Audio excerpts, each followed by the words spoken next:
All right, welcome everyone. We're Semblance of Sanity. I'm Caleb. I'm Jacob. And we're here, of course, for a podcast. Number 24. Yeah, specifically we're going to be talking about Rogue One for the final Star Wars bit for the month here. We will not be doing this in the next month. We'll be going back to our original format. Right, and it did kind of bleed over into February, but whatever. But, you know, it's Star Wars. It's Star Wars. Yeah, exactly.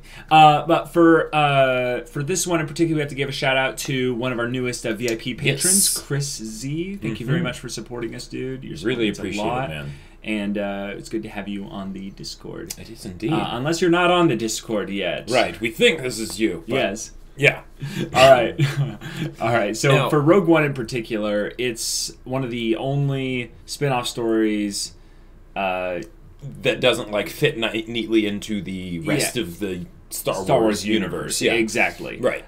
With this one in particular, though, this is the first of a trend we're going to see in the future of other spin-off one-shot Star Wars movies, with the Han Solo movie coming up. Yep. I think this one is probably going to be looked back at as one of the better ones. Right. For what it does to feel like Star Wars, although it had probably, you know, more problems than most Star Wars movies have because it's a standalone movie. Exactly. And they went for something very ambitious in that they had the cast be very big. Yeah. Which, like, if you think about it, with a cast like that, you have to bring all the characters together and then have, like, a satisfying conclusion to them in the same movie. And that's not easy to do when you're doing it all in one 2-hour go. Exactly. But the things that it did was it felt like Star Wars, but even more so, it felt like Star Wars. Yeah. Oh my gosh. And we got some of this in The Last Jedi, but this is where it really kick-started it. Like, everything from the fact that the people don't really have the Force, and it's like, okay, military battles, even to the smaller things like the fact that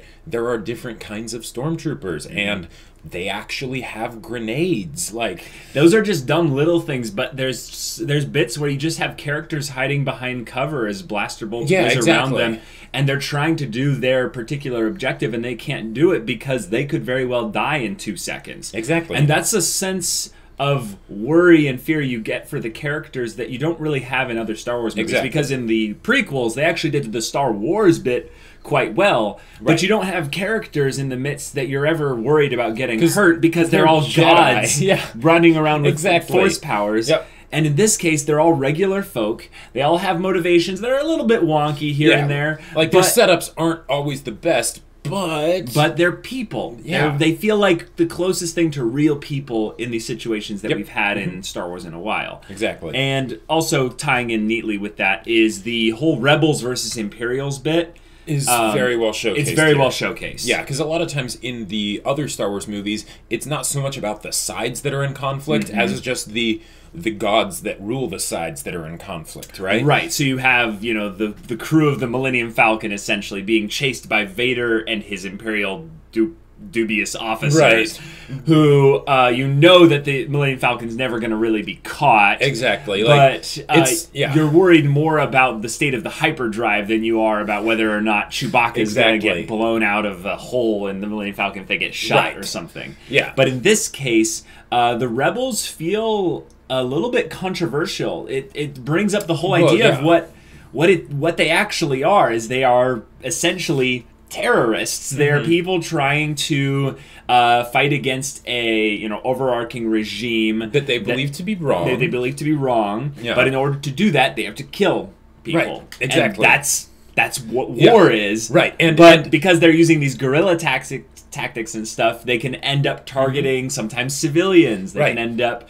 targeting people that are maybe a part of the Empire but are not necessarily involved in the fight. So. Exactly, because one of the things that Star Wars makes a point of doing to kind of gloss over that moral dilemma is they'll make all the enemies that they're fighting be faceless. Yep. They're stormtroopers, right? They have masks. They all look the same, right? It's kind of like when you have a story and you make the enemies be zombies or something, or monsters, so that you don't have to worry about the dilemma of, okay, killing people. We're supposed to be the good guys, yet we're doing that. Right. And in this, they didn't just avoid that by having them kill people that weren't just stormtroopers, but they directly brought that up in the story, even if it would have been better if they gave it a bit more time. Yeah, they could have given it a bit more time. But they did it. But they did that. And also, what that neatly ties in as well is the Empire is actually scary in this movie. Right. Like, there is a sense of scale in how large the Empire is. Exactly. When you see a Star Destroyer show up, it's terrifying. It's like, exactly. And that was one of the, say with The Last Jedi, that was one of the beats I had. Like, when they brought up the Dreadnought, I'm like, yes, that is awesome. And then it's gone in, like, that. But with this, because there aren't, gods with the Force or people that can just get in an X-Wing and destroy massive ships that they shouldn't be able to touch with weapons so small, they actually address that a Star Destroyer, you're screwed. If it shows up, you're done. Yeah, just run. Just run. Just run. Do not try to fight because you cannot win.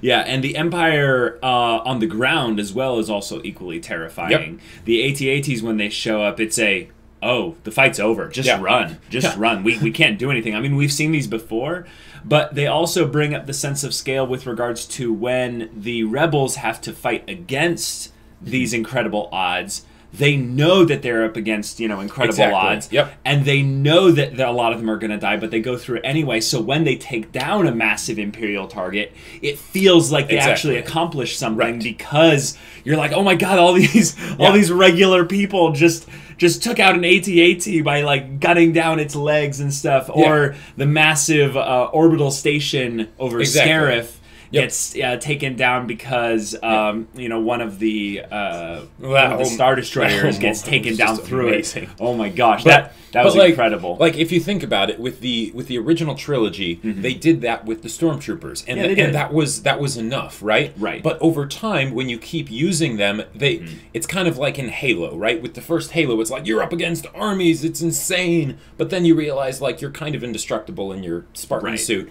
and then you just it's not threatening anymore. Yeah, in the beginning of A New Hope, they actually did this quite well by having the shot of the Star Destroyer coming up above you, like in the very beginning of the movie, chasing the Tantive 4. And in that moment, you go, "Whoa, this is an Imperial Star Destroyer." So one-sided. Yes, exactly. But when the movies have gone on long enough as they have, we begin to diminish the value of that for the rule of cool factor of having the protagonist deal huge blows against the Imperials. Like the whole thing of the Stormtroopers never being able to hit. And they even bring that up. They bring that up here. and in this movie, when the Death Star comes out and destroys entire like cities on a planet, there's this feeling of, whoa, that was chilling. Like you feel how inhumane it is when a portion of a planet gets blown up. When a whole planet gets blown up, you don't get to see the destruction. Right, it's so big, you just are like, whoa, that's horrible. But by making it just be this small spot on a planet, you get then you see characters reacting to it on the planet. Exactly. Yep. And it's terrifying. It's very good. But also the way they use the camera angles in this movie, especially in the battle at Scarif. Yes, was exceptionally well done. It was really good.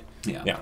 But this, of course, leads perfectly into the third act. So the third act, like whatever complaints there are, justifiably so, about like the earlier parts of the movie, the third act is just amazing. Yeah. Like even though some of these characters weren't like as introduced as well or whatever, the pacing was wonky in the beginning. Like, oh man, I could rewatch that third act over and over.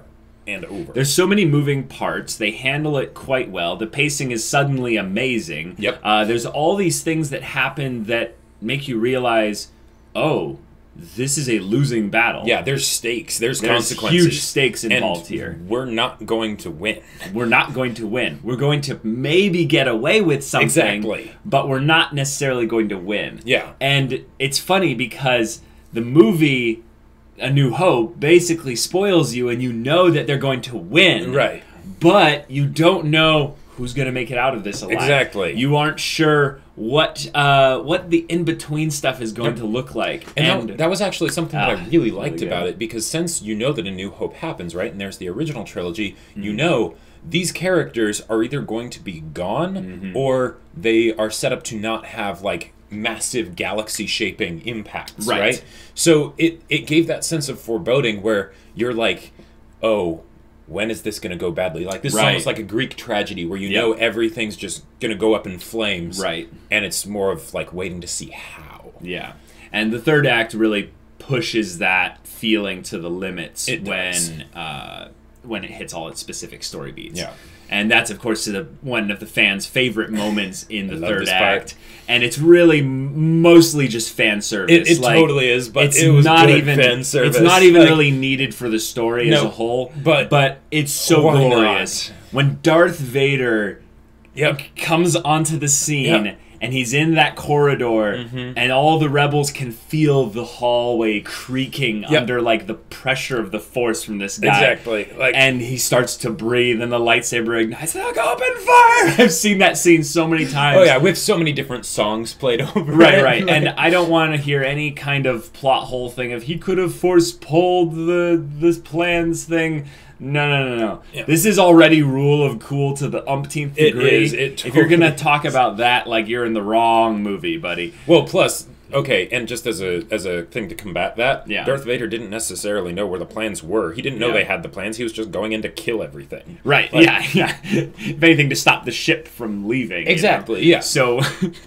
And also, this is so that scene as a whole just put Darth Vader back into everyone's minds of just like for probably the next decade.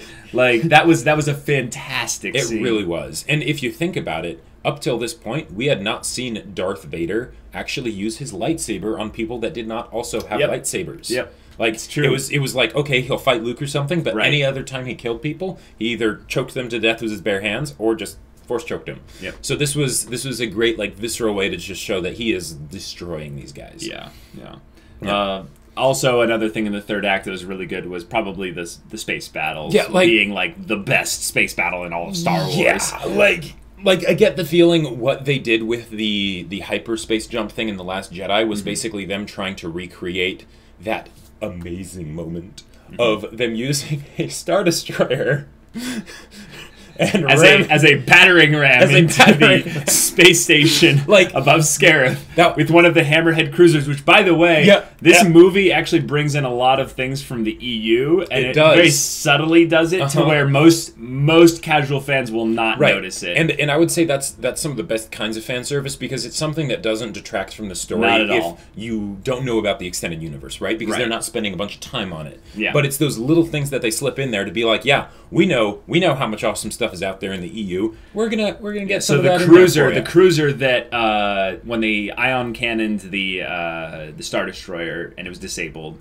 and then the cruiser that basically was called the Hammerhead went and pushed it, because space, no gravity, no mass. I mean, no weight to anything. Yeah, exactly. There's mass, but there's no weight. But yeah. So it just kind of pushes it, through the other Star Destroyer, then the other Star Destroyer goes and just. Goes right through the I love space that station. because that is a way that is creative. Very creative. And it makes sense of being a way that basically they could take out something that is way bigger than they should be able to take out just because, hey, it was deactivated, the ships were close together, which they shouldn't have been, and as we've known, Star Destroyers are not very maneuverable. Nope. So... Yeah, it was a very satisfying scene, but the whole space battle and the way it was shot, they really evolved the way X-wings could be handled effectively in a fight. Because one of the things that's really terrifying about the Empire is that they'll swarm you with TIE fighters, and these X-wings seem to be God mode fighters with shield generators and 4 lasers on each side, missiles, and they're just so good. But there's a part, multiple parts, where you see, TIE fighters, and then there's just 100 of them just swarm out. And there's maybe 15 to 10 to 15 X-Wings. You're like, oh, crap. They're screwed. They're screwed. Yeah. And they maneuver them in just fantastic ways in these little formations in groups of 3 or 4. Oh, it's really good. As far as battles against the hordes of the enemy, it's hard to pull those off and have it work because a lot of times it just ends up making the bad guys feel like they're peons, you know? Yeah. They're not really worth worrying about. But they compensated for that by making there just be such a stupid amount of baddies that you're like, it doesn't matter if they're not as good. You're toast. Right, but it also felt like the rebels, when they scrambled their whole fleet and everything to go to Scarif, that they were putting everything on the line. Yes. And the ships that they came in with were, like, considerable. Like, you saw the Mon Calamari cruisers, you saw some of the smaller frigates, you saw, like, actual transports that were involved in the fight. Yeah. And you're like, holy crap, they're throwing everything on the line here onto this. And since they don't have Jedi, that makes it even worse, because they could actually lose, even though you know that they at least get the plans away. Right. But you know that maybe, like, you know, a ship here and there is going to be okay. But there's multiple shots where they show, you know, maybe all the fleet coming in and them arriving with the Star Destroyers and stuff, maybe from the back view of a cockpit of an X-Wing. But then there's another shot where you see them all about to leave and abandon Rogue One on on Scarif, and they go to leave, and a Star Destroyer hyperspeeds right out, and a ship hits it as it was just about to go into hyperspace and just explodes, and it's Darth Vader showing up. I think it was 2 other Star Destroyers as well. I think so, yeah. And they just decimate and it's like, the Rebel fleet. It's like, thank you. Because Star Destroyers, if you think about it, they're huge. They've got insane amounts of guns on them.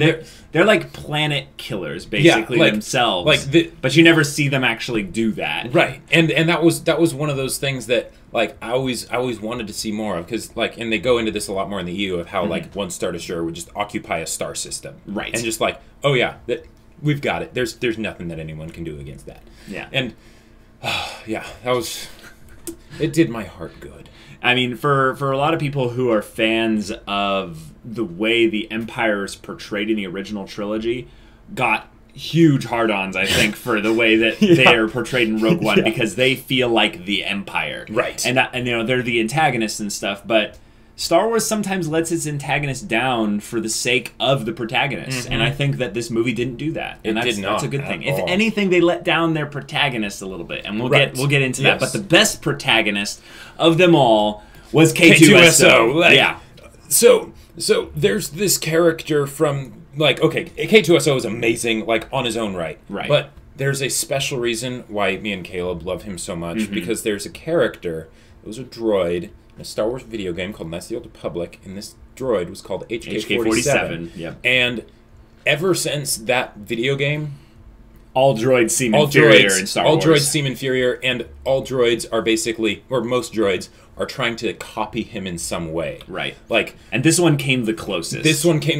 And oh my gosh, it was so good. He was so good. He has so much, like, personality and, like, sass, while at the same time being a badass, and, like, and then also having a very sad way that he goes. Like, okay, as far as, like, what, you know, since Rogue One, they're like, okay, we'll kill off all these characters. Having K2SO be the first one, that's like, okay. That's a sucker punch. That's a sucker punch. Where you're because like, the droid actually could survive. There's a lot of plot reasons as to why he could survive and the people needed to die. But they chose to have him go first, to where you're like, oh, okay, no one's safe. No one's safe. And when K2SO died, you realize that they gave more actual development and emotion and heart and personality to the droid Imperial defector rather than the actual human Imperial defector. And it kind of pissed me off about how seeing how good K2SO was made me realize how bad a lot of the other characters were. Like K2SO is basically the symbol that if they had cleaned up the beginning portions, they could have done amazing things with all the characters there. Because they demonstrated that they knew how. They knew how to do it and do it really well. But because of how the beginning portions of it went, they didn't have the time to do it, so K2SO really probably had the most impactful death out of anything. And of course, that's the next thing that Rogue One did well, was killing off the heroes. Like, guys, I think that we need to separate something here, and this is important. Killing off the heroes does not make the characters good. Right. The heroes being killed off is something that's important for a Star Wars movie, because Star Wars does not do that. Yeah, like Star Wars had Revenge of the Sith, and that wasn't even really any main characters that died. Exactly. Anakin just became Vader. I know that's important, so Anakin did kind of die, but Obi-Wan lived, Yoda lived. The other Jedi, we don't really care about. The closest thing would be Mace Windu, but even then, that was the least liked of all the main Jedi that we knew of, because and then, he was kind of a dick to Anakin. Exactly. But apart from that, it's like Ben Kenobi from A New Hope. But even then, he's the mentor. Like, and he became a Force ghost immediately after, so he wasn't gone forever. Exactly. So Star Wars, as a whole, is not going to kill off just in the original trilogy and stuff like that. Is not going to kill off the Han Solos and the Princess Leias and the Luke Skywalkers. And that makes sense. I know now in the sequel trilogy and things are a little bit different. Right. But in this in particular, we knew that this was basically a suicide mission. Right. And I'm so glad that they brought that up, they addressed it, and they made it actually be a suicide mission. Like, because the things that the heroes get away with in Star Wars movies is kind of ridiculous because it is that space fantasy larger than life, thing. Larger than life, things, unrealistic things happen all the time. And there's this super mysterious force that watches over them and makes sure that they can get out of things okay. But in this movie, not in this movie, they drove home so deep that there is no God, there is no higher power watching over them that's going to keep them safe. And even when the one character who does believe in this is like, I'm one with the Force and the Force is with me, he believes it does keep him safe just enough for him to do the thing that he needs to do. And then he dies immediately. And that's important because when Jin and Cassian are at the beach having their deep impact moment and, the explosion's about to come to them, we're thinking, oh, this is like Jeddah where the big sand and then the ship rock avalanche is coming in, the ship will come in and save them. Nope. They did what they were meant to do and... you'll be remembered, but you might not. And here's the thing. Imagine if the sequel trilogy decided that, you know what? We're going to kill off a character. Like let's say Poe died in episode 9 or something. I actually definitely could see that happening. I could totally see that happening. That would be something that would make the stakes feel so much more real, right? Yeah. They haven't really done that yet, though. Yeah. But Rogue One was the first. And hopefully, I'm hoping it's basically setting the tone that kind of thing, even if it doesn't happen all the time, that it can happen. And Star Wars doesn't have to be constrained to the rules of the original trilogy and the prequel trilogy and can kill off multiple main characters. Right. Not having the one old wizened mentor, because I'm going to say that's basically Han's death was basically the Obi-Wan Kenobi death. Yep. Totally he was the old father figure for, And it doesn't count to introduce some lame side character that you don't care about to have them have a noble sacrifice and have that be a character death. But because basically all 7 of them or 6 of them were essentially introduced as being those kind of side characters that were sort of side characters together. Yeah, they were all side characters together. Yeah, it had that whole Seven Samurai thing, which is what it's meant to be. Yeah, but killing them all off was a bold move, and it paid off very well. It did. The feeling of they're just dead. Bodhi Rook, I feel like got the worst end of the stick because his character should have been so much more, and we're going to talk about some things that the reason why his character got butchered. Because he was the Imperial defector, and he kickstarted most of the plot. And when he died, it was so just casual. Yep, it's just like, oh, a grenade gets thrown into the ship. And I could see a lot of people getting mad at the way a lot of these characters are casually killed off, but we kind of knew this was coming. Exactly. And when it happens, there's this moment of, oh, dude, I would have liked to see more of you. Yep, there's something to where they hit the viewers, and they're like, if you cared about these characters at all, which I'm sure a lot of people didn't, that's okay. But even if you don't care about them a ton, we're going to kill them off in some cold ways. So that way... we don't care about them. Right. So that even though you don't really care about them nearly as much as you might care about the main characters in other Star Wars movies, you're like, oh... That was rough. Yeah, it's kind of in the way that Qui-Gon Jinn can die in The Phantom Menace, where it's like, oh, that was harsh. Yeah. But he did have the you must train the chosen one. Exactly, it had the He had old mentor kind of. Exactly. I'm passing the torch on to you. I'm not really dying. I'm more of just.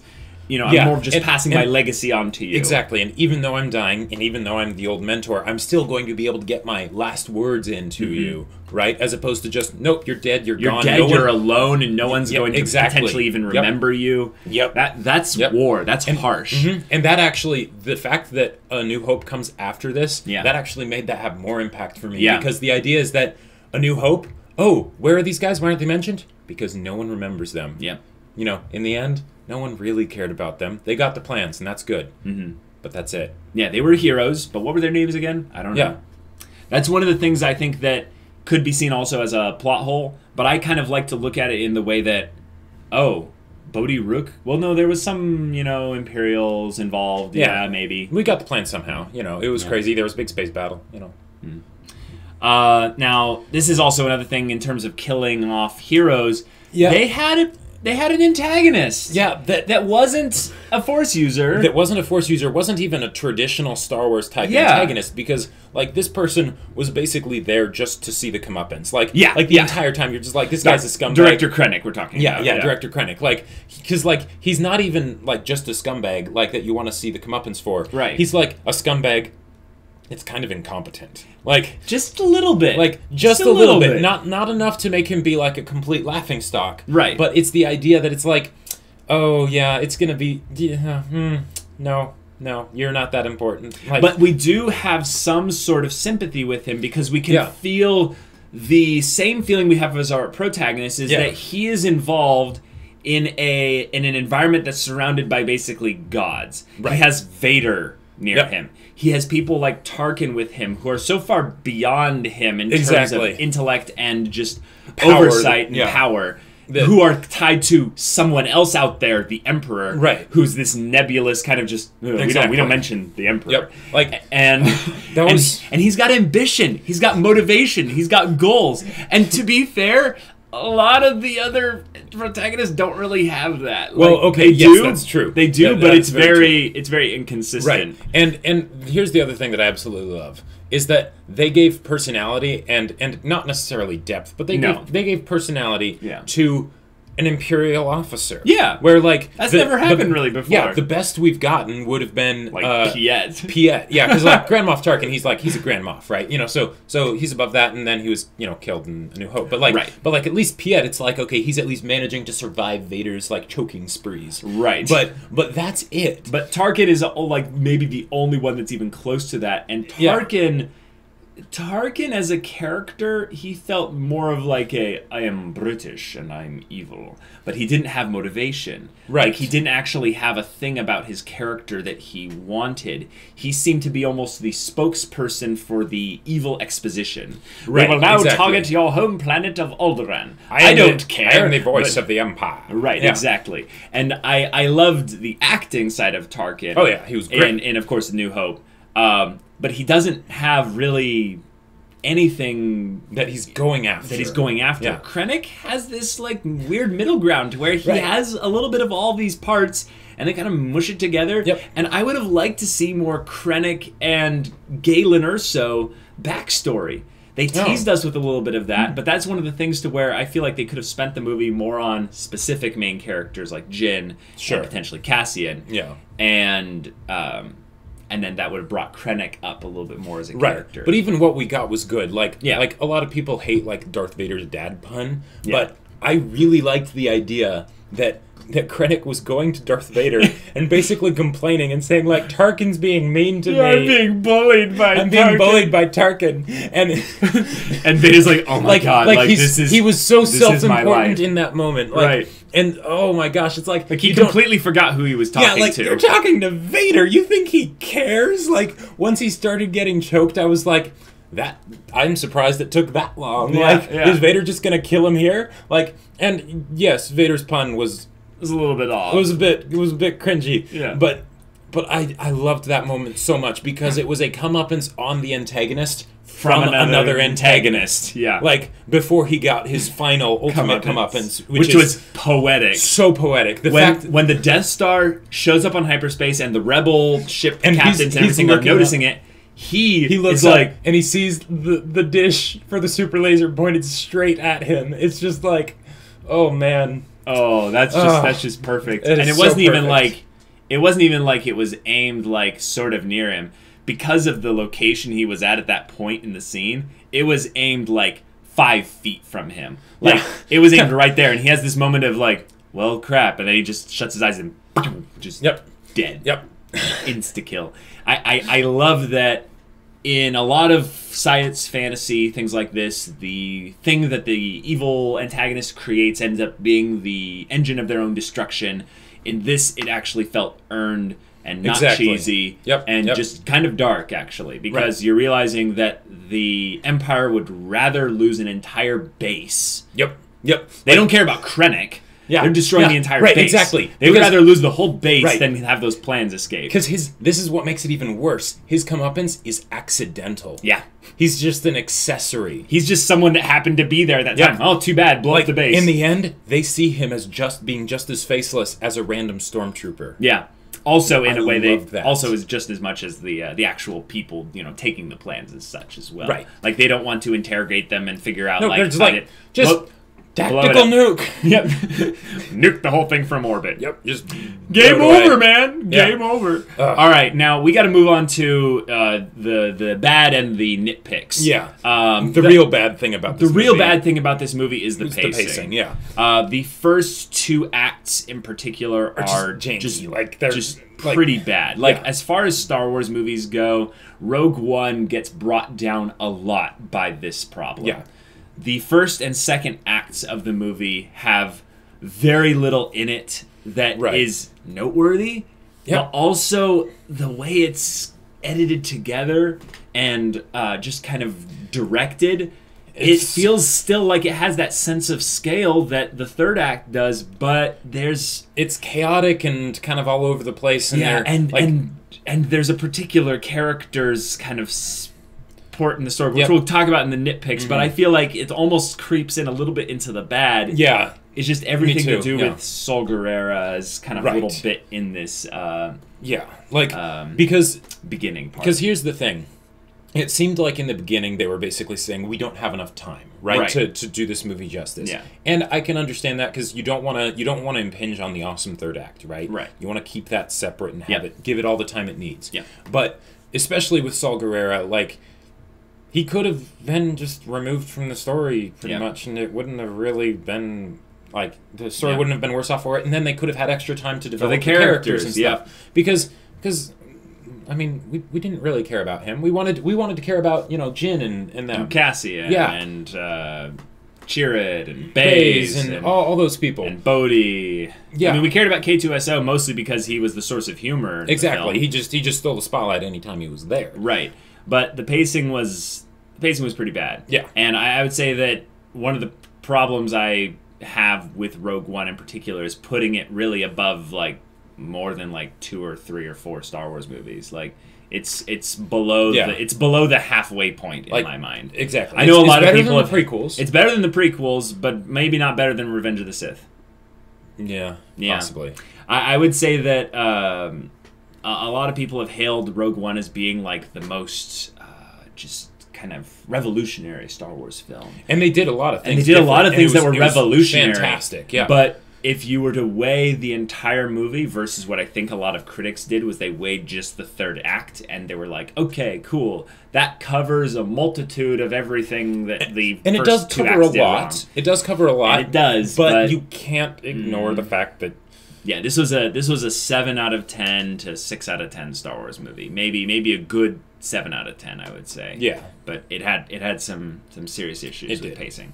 Yeah. And also that's seen in a couple bits a little bit in the third act with regards to the way the editing was, but I still think it's fine. Yeah. But moving on to nitpicks, we don't really have anything else bad to say about the film. That's pretty much it. The nitpicks are primarily around the CGI faces / character creatures that are involved in the movie. And I liked that from the standpoint of, like, yes, I'm glad that they're not just having Tarkin be absent and things like that. But it could have been done a little bit better. They did a great job, but it could have been done a bit better. And also, it's one of those things to where I think in the future we'll look back on CGI like this in the same way we look back on the CGI and the stuff in the prequels and the original trilogy. We go, wow, that's pretty good for that time. Yeah. That's pretty good for that time. But it's not going to age that well. Right. It's going to look back and you're going to go, ugh, there's a green screen. Like, the prequels are pretty bad for that. You go back and you look at some of the CGI there and you're like, ugh. Right. Okay. I mean, but you remember, like, oh, yeah, that was 1999, 2002. Oh, okay, right. I get you. Exactly. But the character of the Mugalit, the CGI tentacled stupidity thing, burn it in a fire. why was it in the movie? That nitpick I feel like is deserved. I feel like the nitpick of the CGI faces is not as big as this one is. But that one's tied to story-related stuff, and we'll get to that when we get to Saul Guerrera here. But the characters in general... This is probably the biggest nitpick that's is a mixed bag, because it's not 100% true. Right. Because some of the characters, like K2SO, are great, and Chirrut, he has a lot of awesome moments, but then he also has times where it's like he flips from being like a completely scared person that's sort of the crazy person to the wise, calm, composed, and motivations are non-existent for a lot of the characters. Right. A lot of the motivations are also contradicted by future scenes or by past scenes. I would say Jin is probably one of the worst contenders for this, in that they can't really figure out what type of character they want her to be.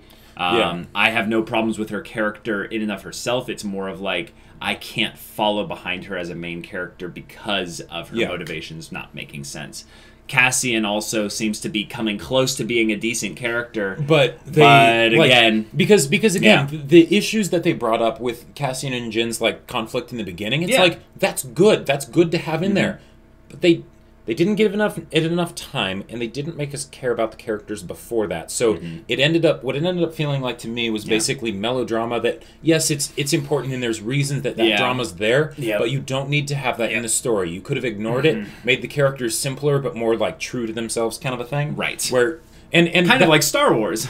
Yeah, because that's what Star Wars usually does, and I get that they were trying to do something different. That's a little bit more ambitious and complex. Yeah, exactly. Keep stretching the limits and stuff, but the execution in this area was kind of bad, which is why we're so salty about Saul Guerrera, because that would have been time that would have been plenty to give these people their proper introduction. Seriously, Saul Guerrera's introduction into the story sounded on paper to be really good. Yeah, and I like the idea that they had someone that was another an outcast of machine, part man. Yeah, and an outcast of even the rebellion, because they don't like his methods. Yeah, he's way too hardcore. Now, granted, that was more told rather than actually shown. Yep. Again, that's another execution error. We have this moment with Mon Mothma and it's Cassian's ranking officer. And they're like, "Oh, Saul Guerrera, he's a terrorist. He's horrible. We don't approve of his methods. He's too extreme." Don't really show it, except for the Mogalit thing apparently used on Bodhi. Right. And that whole scene just had stupid amounts of problems. Yeah, if they oh my gosh. If they had not been trying to do the whole third act thing that they had done, then they could have focused on that a bit more, made it feel like it had better consequences. Yeah. But the way it happened, yeah, and then the way they edited in with having Jin getting brought there, and then the way Jin interacted with Saul, and then they were creating a character that was a tie-in to her father when we still hadn't really grown to care about her father that much and her. Yeah. So all in all, they bit off more than they could chew. Exactly. And then the final bit is, I'd say, is a decent nitpick, but it's pretty minor compared to the rest of these.